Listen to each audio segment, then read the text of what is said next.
Welcome back to Blue Eagle 40, and I'm Rick Olivares. The third episode, we're discussing UAAP Season 76, and our guests for this show are none other than Juami Tiongson and JP Erram. Guys, napag-usapan na natin ang Adamson, Lasal, at ang Far Eastern University. Ngayon, let's talk about probably everyone's pre-season favorite to win this UAAP Basketball Championship, not if we can help it, NU. Etong Bulldogs, guys, they won the Father Martin Cup by a 9-0 slate. Tapos pagpasok ng Phil Oil, 10-1 sila. They were nearly perfect until they ran into UE dun sa finals. Meron silang isang matinding newcomer, itong 6'6 na Alfred Aroga, who plays centuries from Cameroon. Nandyan pa rin yung mga veterans sila Ray Parks, Sean Embe, si Dennis Villamor, Mark De Guzman, Jello Alolino, Robin Ronyo. Guys, this team is hungry. They are deeper this year. They are more talented. Your take on the NU Bulldogs? Wami, let's start with you. I mean, they've gotten better every year, especially with their rookie, Alfred Aroga. He's been a revelation for NU, especially with Embe coming back from an injury. I mean, they look really competitive. They look really better compared to last year.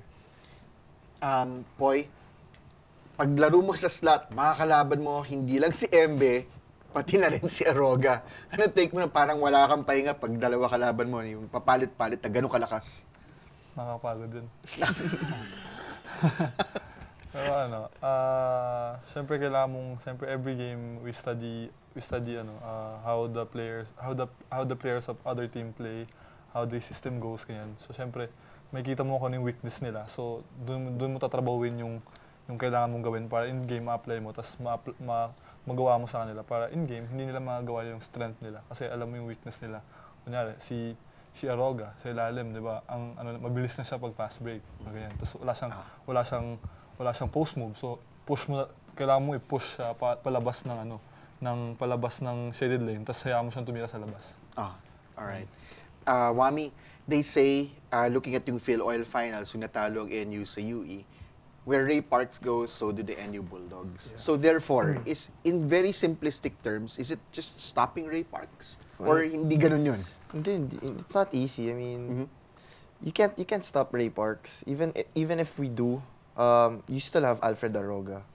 Ano lang talaga na foul trouble lang siya the last game against NU with Embe na siguro I guess na frustrate lang sila with Mami, but they're very deep. Anyone in that team can score, can help Ray Parks. With Jello Alolino, he's playing well for NU. Okay, sabi natin they've gotten better through the years, no? But essentially itong cast na to, nandyan sila for the last 3 years. Ito yun. So sa tingin mo, hinug na sila talagang at aabot sila sa finals ng UAAP? Poy, simulan natin sa'yo. Ako, I think aabot sila. Kasi sa nakikita natin, di ba every year nag-improve sila. Makikita naman natin yung mga player nag-improve din, lalo na si Ray Parks, leader nila. Siguro before, in the past few years, siya lang talaga yung scorer leader. Ngayon, na-realize niya na parang there are more attention na sa kanya. So parang he realizes na parang I have to facilitate, I have to create for my teammates para makuha nila yung goal nila in the UAAP. Wami, being a point guard yourself, let's relate that to NU. One of the criticisms against the Bulldogs is that their guards, that's Jello Alolino and Robin Ronyo, aren't particularly top-notch point guards. But of course, I disagree with that. Yeah. But do you think that since Parks handles the ball most of the time, that they need a very good point guard? Or does Jello fit that role perfectly for them? I think he does fit that role perfectly. I mean, he's very underrated. I mean, he does the little things through defense. He facilitates the team very well. I mean, even though Parks has the ball most of the time, I mean, he's there to lead the team. Like, he talks on the court, off the court, and I see that naman. And I mean, they don't need a better point guard. I think they already have it. They have the right point guard for the right situation. Yes. How about si Robin Ronyo, another capable backup? Last year, nung season 75, siya yung off the bench nila eh. pamatay sunog nila, si Robin Ronyo. No? Your thoughts on Robin? Sir, we actually played them against in Father Martins, where Alolina was injured and Ronyo started for them, and he did very well. He defended Kiefer Ravenna very well. He facilitated also. I mean, even he can actually start for NU if Alolina doesn't play well this year. He's capable of controlling and facilitating for NU. All right, so there you have it. The NU Bulldogs, one of the favorites to make it to the UAAP Season 76 Finals. Now, here's another team that's coming off a final stint, and that's the UE Red Warriors. They won the Phil Oil by a record of 9-2. That's an 81-62 win over the Bulldogs. Guys, nawala lang sa kanila yung gunner nila na si Gene Belleza. Pero kita mo naman ang pumalit sa kanila, si Charles Mami, a 6'7 center from Sierra Leone. Played for Arellano before but transferred to UE. Nandyan si Ralph Olivares from Cagayan de Oro. Relation, far, but he calls me uncle. I have no idea why. Si Gino Umawa, 6'2", forward, former MVP from San Sebastian. Tapos nandyan si Mario Bonleon from Lasal Green Hills. Was nearly the MVP of the NBTC All-Star Game this past year. Nearly. And they have Leo Guion, a point guard from Hope Christian. Nandyan yung mga veterans sila, si Santos, si Sumang, si Casajero, si Noble, si Flores, at si Javier. Guys, we played UE this year early in the season. Obviously, they were not the same UE team nung makalaban natin and nung naglaban sila ng finals. No? Your thoughts about UE considering they beat us not only in the second round of last year's UA, but kasama na rin yung Uni Games? Sure, I guess this year they have a lot of confidence, especially coming off a championship win against NU. Roy Sumang, I mean, he's playing out of his mind right now. He's a good elite point guard. He's very good. With the addition of Mami. Grabe yun. I mean, UE is going to be very competitive this year. Very exciting team. They have a good coach. Tapos yung mga role players like Olivares, Junguas. I mean, they've been really playing well, and it'll be fun playing against them this year. You talked about Sumang as being a game changer. Tell me, tatanong na kita, Yes, Mami, sino may best crossover sa UAP? Kasama ba din si Keith? Sama mo na si Sumang, si Romeo. Thomas Torres? Sige, sino? Kami Tiongson. Kami Tiongson. That's good. Terence Romeo, sama mo na. Poy Erram siguro, sir, eh. Siguro po si Roy Sumang. Nakita ko yung isang move niya, yung crossover and then hesitation move against Ronyo. Tas, grabe. Napaupo, grabe yun. no? As in, Nasty. You were trending teammates. dapat yun. You were teammates in the All-Star Game. Yes, diba? sir. What was it? Nag-practice ba kayo as a team? Sir, Under Team Chris? We did, pero 5 lang actually kami nag-practice. Yeah. 3 from NU and 2 from Letran. So, wala masyadong practice. But then, I was able to talk to Roy nung before the game. Very, very humble and siya, sobrang bait na tao. Alright, itong UE, they are not only athletic, but they're also tall. The type of team that can give us problems. And I remember Coach Norman saying last year, when a team shoots very well from the outside, they have a very good chance of beating us. Wala na si Belleza, pero nandiyan pa si Sumido. Si Olivares, kaya pumukol sa labas. Si Sumang kaya, si Humawas kaya. Guys, your thoughts about this UE team? One of their strengths is their three-point shooting. Your thoughts about that one? Poy, simulan natin sa'yo. Para sa akin, siyempre, guards din magsisimula yun eh. Parang we have to depend one-on-one D. We have to improve our one-on-one defense. And as a team, we improve our core defense. Kasi siyempre, hindi lang naman sila outside eh. Siyempre, they have big guys like Mame. So, inside-out din sila. Pero more on outside kasi shooter, marami silang shooter. Roy Sumang, Olivares.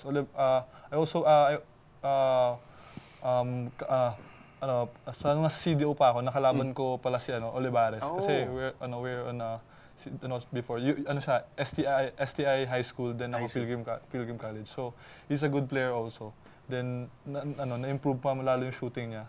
And Roy Sumang naman, he's been a good player even last year pa. So, parang kailangan talaga ang improve talaga ng team namin is individual defense kasi lahat ng mga kalaban namin magagaling yung guards nila. So, yun. So nakikita niyo na yung mga guests natin, hindi lang magaling mag-basketball, galing pa mag-analyze, di ba? Alright, Poy. Na-analyze mo na yung 3-point shooting nila at yung guards nila. Pag-usapan naman natin si Charles Mami. Nung last 3 games ng UE sa Phil Oil, nagsusulat siya ng mensahe sa kanyang sapatos. Kalaban, si Kareem Abdul, si John Embe, tsaka si Alfred Aroga, pati na sino pa yung may tinalo pa silang isa pa na hindi ko na maalala. You saw how he dominated Embe and Aroga. Pagsama mo na yung stats yung dalawang NU centers na yon, mas maganda pa yung stats ni Mami. Against us nung summer, medyo hindi pa nagpakita ng gilas eh. Poy, anong thoughts mo kay Charles Mami? Actually, nakalaban ko siya ng Team B pa ako. Team B ako sa Arellano pa siya noon eh. So parang para sa akin, mas malaki in-improve niya ngayon kaysa dati. So parang, galing niya talaga. Tapos sobrang, mas nag-iisip siya ngayon kaysa last year. Kasi nung nakalaban namin siya sa Team B. Tsaka iba na yung mentality niya ngayon. Sobrang for the kill talaga. Kasi syempre, ang dami niyang kalaban na syempre mga imports din sa UAAP. So parang he has to prove something parang na hindi siya napapag-iwanan. So yung ganun. Oh, there you have it. So nahimay ng dalawang ating players ang UE Red Warriors. Now here is a very, very familiar foe, ang USD Growling Tigers. Na nakalaban natin, hindi lang sa UAP Finals ng Season 75, kasama na rin ang Champions League. Na medyo nasilat tayo na ng masakit kahit sabihin natin ganun lang. This team won the Millennium Basketball League over the summer. They made it to the semis of the Phil Oil. Nawala lang si Jeric Fortuna, pero it seems that they've not missed a beat, guys. Si GP Faundo, ang take ko sa kanya, parang JP Erram to para sa UST, no? A tall guy who is a defensive player, very mobile, very athletic. Tapos, they've got Jeric Teng, Kareem Abdul, Aljon Mariano, Clark Bautista, Kevin Ferrer, Paulo Pe, and Ed Dakiwag. Naniniwala ako na kaya dangerous itong team ng UST na to, itong koponan na to, dahil dun sa ginawa ni Coach Pido Horencio during the summer. Before Coach Pido took over again as head coach because he was busy with Petron in the PBA, first assistant Estong Ballesteros took over the team. And Estong, who was a star for their 90s teams that won 4 straight championships, he played their veterans. Pagbalik ni Coach Pido, lahat, sila Robin Tan, sila Kimlo, all the way to Faundo, binigyan ng oras. And in my opinion, that made them a much dangerous team heading into this UAAP dahil lahat nabigyan ng kumpiyansa. Kahit si Faundo, makapuntos, biglang naalala ko si JP nung first year sa Blue Eagles, kada score, nagwawala yung crowd eh. Makasapal, nagwawala. Guys, sabi nila itong UST, walang point guard dahil nawala na si Jeric Fortuna. But, you know, they don't have reliable backups for that. Diba? They have Clark Bautista playing the point. Sometimes Ed Dakiwag now. Your thoughts? Do they need that point guard or are they fine? Juami, simulan natin sa'yo. I think they really need that point guard. Okay. Clark Bautista and Dakiwag aren't point guards. I mean, they're not Jeric Fortuna-like point guards. Kasi si Jeric Fortuna, siya yung heart and soul of the team. Siya yung nagko-control. He facilitates for them. He gives them yung, especially for Ferrer, Teng, and Mariano, and Abdul. Siya yung, he gives them equal opportunities to score the basket. He knows which play to run. He knows the ins and out of the team, I guess. And he's a very big loss for USD. Okay, but having said that, no, you also mentioned that they've been using the Kiwag or even Clark Bautista to run that point guard position. But in very simplistic terms, isn't it just giving the ball to Kareem Abdul down the post, giving the ball to Aljon to create? Or do they need to be more creative than that? I think they have to be more creative. Kasi UAP, you don't play every team just one game. Yes. They'll scout you play them twice in 1 year, which is a big I guess it's, what do you call this? I guess it's it's an advantage yeah, because you play them. Yeah, so you know how to scout them. You scout them, so you know what they're doing. Yes. And I don't think Kareem is like a Greg Slaughter. I mean, I'm sorry to say that, but then he's not a Greg Slaughter. He can just dominate every game. I think he still has to be more consistent, and he has to have those post plays to be like a Greg Slaughter. When we talk about Kareem Abdul during the summer for the first few games of UST, he was mostly absent. Absent in the sense his mind wasn't there. In fact, during one game, Coach Pido Harencio sent him home even before tip-off. Because at the time, Kareem Abdul was playing football for Dolphins United in the UFL. But when Division 2 of the UFL ended, Kareem was focused and finally back in form. Boy, nakalaban mo na tong si Kareem. Anong gusto mo sa kanya? Sa tingin mo, nag-improve siya nung last few games? Parang lalo na nakita mo nung All-Star game, Yeah. diba? Talagang pag gusto niya yung bola, kanya talaga eh.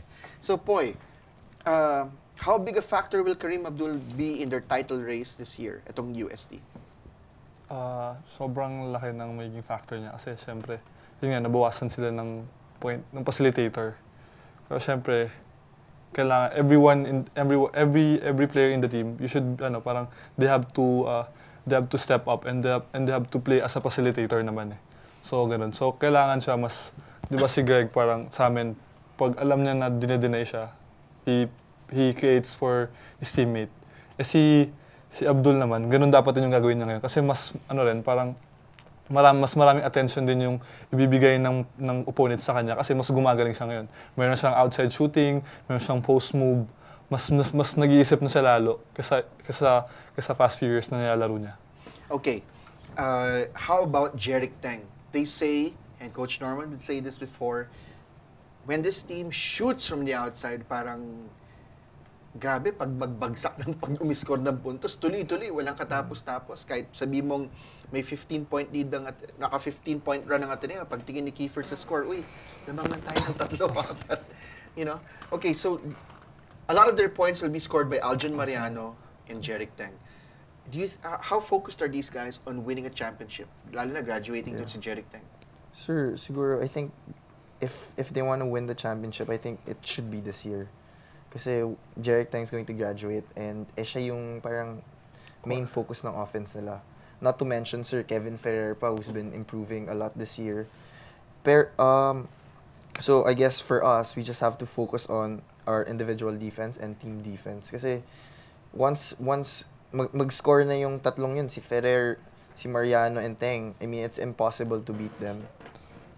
Okay. Last question about UST. Are they one of the toughest teams to play in the last few years? For you, personally, Kawam? Very, sir. Sobrang resilient nila.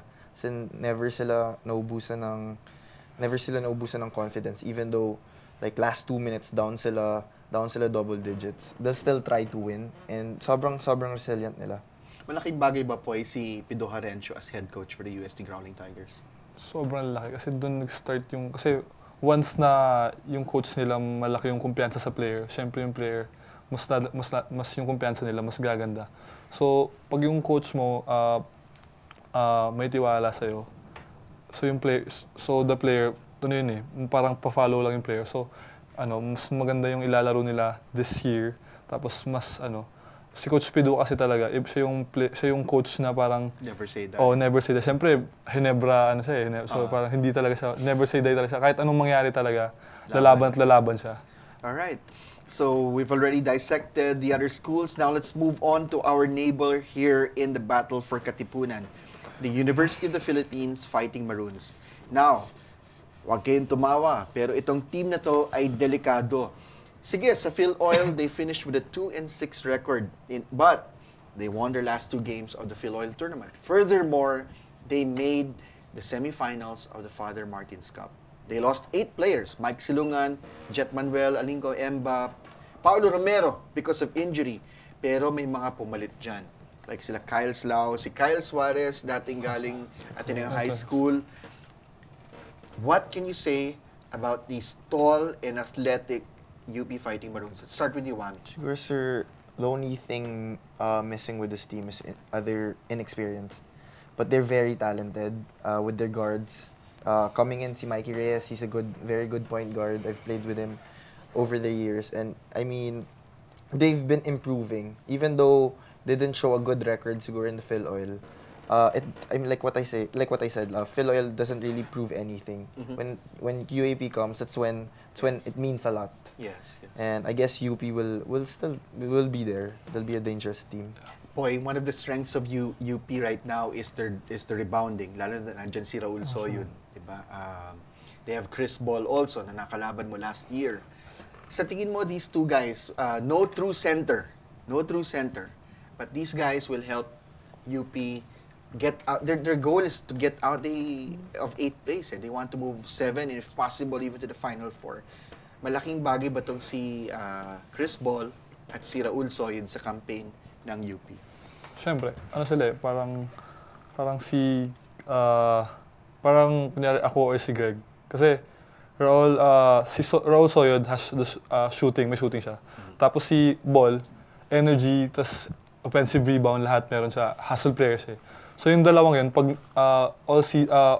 pag sa season, pag nagawa nila yun, every game, mas malaking tulong yung maibibigay nila sa team. At pag nakuha nila lahat ng rebounds, ma-shoot nila lahat ng perimeter jump shot nila, sobrang siguro matatalo talaga nila every team in the UAP. I have to ask you guys this question, no? 5-time champion tayo. Pero even before nag-champion, lahat ng teams parang gustong-gusto tayo talunin, especially itong neighbors natin dito sa Katipunan. When you play the UP Fighting Maroons, do you sense that parang kahit sabi mo na sa baba sila ng standings, parang, oy, ganyan, laban tayo, ganyan. Yes, sir. Every team, I think, nagkakakumpiyansa every time they play against us. Siyempre, they want to prove something. Especially UP. They want to say they're the better school, the better team. They play with a lot of pride. Okay. Siyempre, Even if kulang Yes, sila sir. sa tao. Even though underman sila. Like, for example, last year, so nahirapan nga kami playing against them Even with Greg Slaughter, Nico Salva. I mean, it was a close fight till the end. Sabi nga ni Coach Norman, siyempre, every time na magja-champion ka, every time na lumaangat yung ranking mo, siyempre, may target ka talaga sa likod So every time na makakalaban mo yung mga mahihinang team, every time, lahat sila gumagaling. Lahat sila pumapantay dun sa level namin. Lahat sila lumalakas. So, in the end, parang makita mo na parang, it's a matter of a heart na lang kung sino. Kasi, syempre, they got nothing to lose talaga So parang, pag natalo mo yung Ateneo, ito na yun Champion ka na pag natalo mo. Syempre, 5 feet kami, diba? Pag natalo mo yun, wala na. Kaya mo nang talunin lahat ng team. Yes. Alright, so we've just dissected all the other teams. How about our very own Blue Eagles? Maraming nawala sa atin. Pero tignan natin, i-review natin yung summer. Isa lang ang talo natin sa Father Martins against NU. Isa lang ang talo natin sa Philoil. And that came against UST. Ang nawala sa atin from last season, si Greg, si Justin, si Nico, si Oping, at si Tonino. Buti na lang, bumalik si Frank. Kasi si Frank for a while almost did not think about coming back. But our newcomers, we have Earl Murphy, Chris Newsome, we have Vince Tolentino, Anton Asisio, and this super senior, Ivan Enriquez. From the Ateneo High School, former Blue Eaglet, former Team B, dating teammate ni Juami Tiongson at Frank Golia. Kumusta si Ivan sa paglaro ng seniors ball?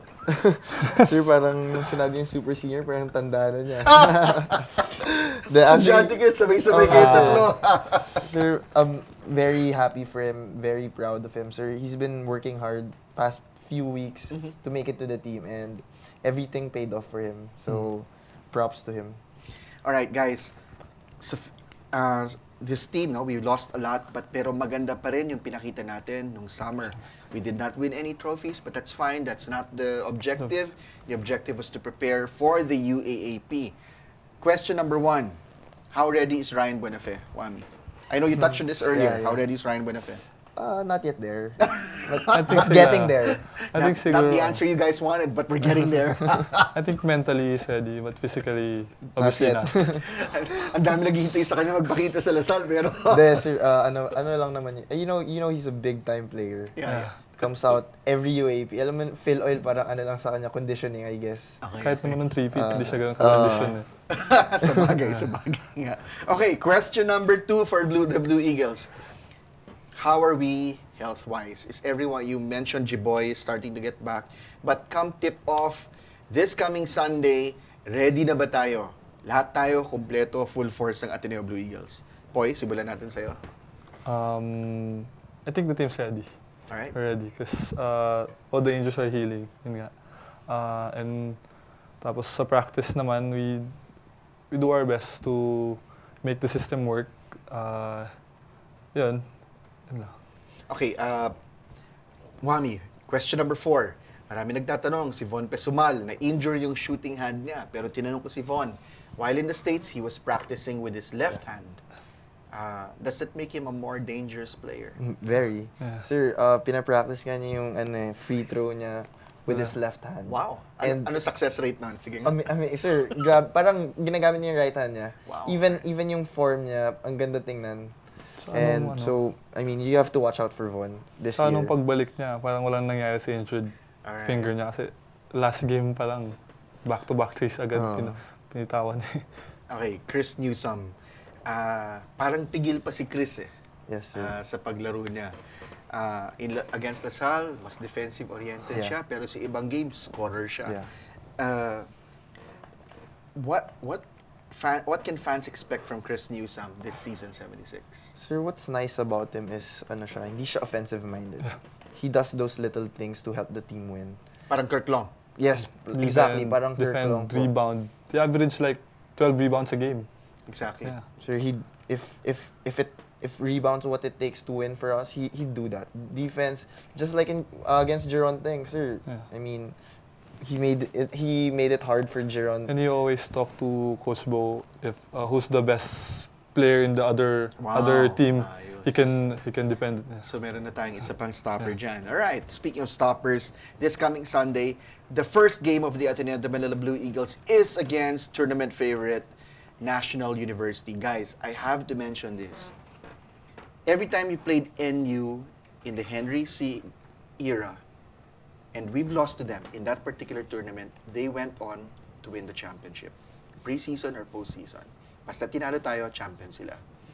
I know that's just might sound like a coincidence, but napag-uusapan ba nila na parang, palapit na palapit tong NU na to, closely nipping at our heels.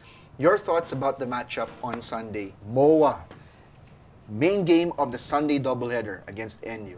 Your thoughts, Juami? Sir, we're ready. We're ready for them. We're very excited. We'll give our best. I mean, we've shown that throughout the years, and we're ready for war. Boy, Gonna be big. nung nakalaban natin sa Father Martin, tinambakan tayo. Ilang points yung 15, 15 ba? 18 na. Yung mga ganun. Okay. Parang it seems ganun yung kwento. Pag pre-season, post-season, tinatambakan tayo ng Bulldogs. Yeah. Do you think that after that loss, parang meron tayong gustong patunayan sa kanila na, hoy, nandito pa kami. Parang ganun.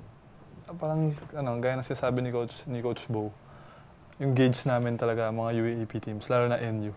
Kasi they're intact team, they're a good team. So, ayun, pag natalo namin sila or Lasal, yung mga tao, mag-iiba yung tingin ng mga tao sa amin eh.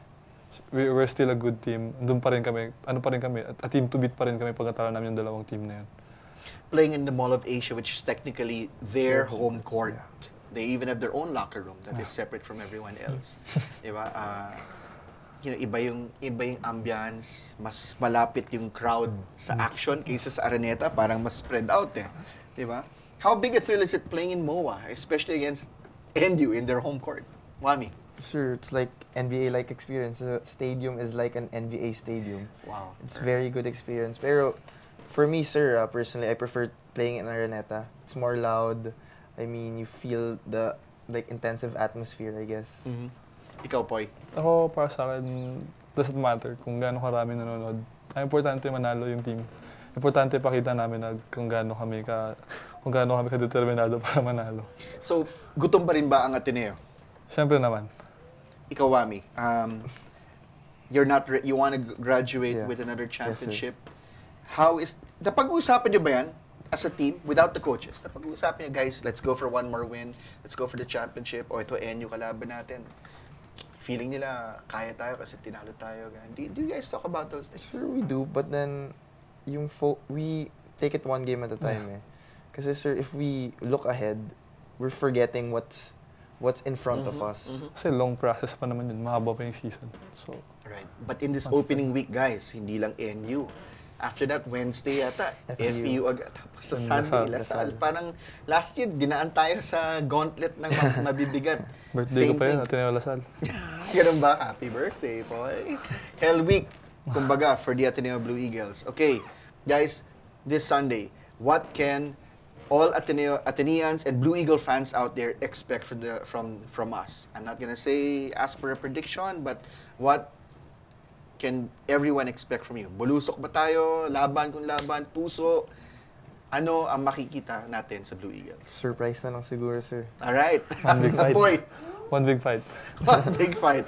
And there you have it. As I said, not only are these two guys talented basketball players, but ang galing din sa analysis. Palit tayong pwesto.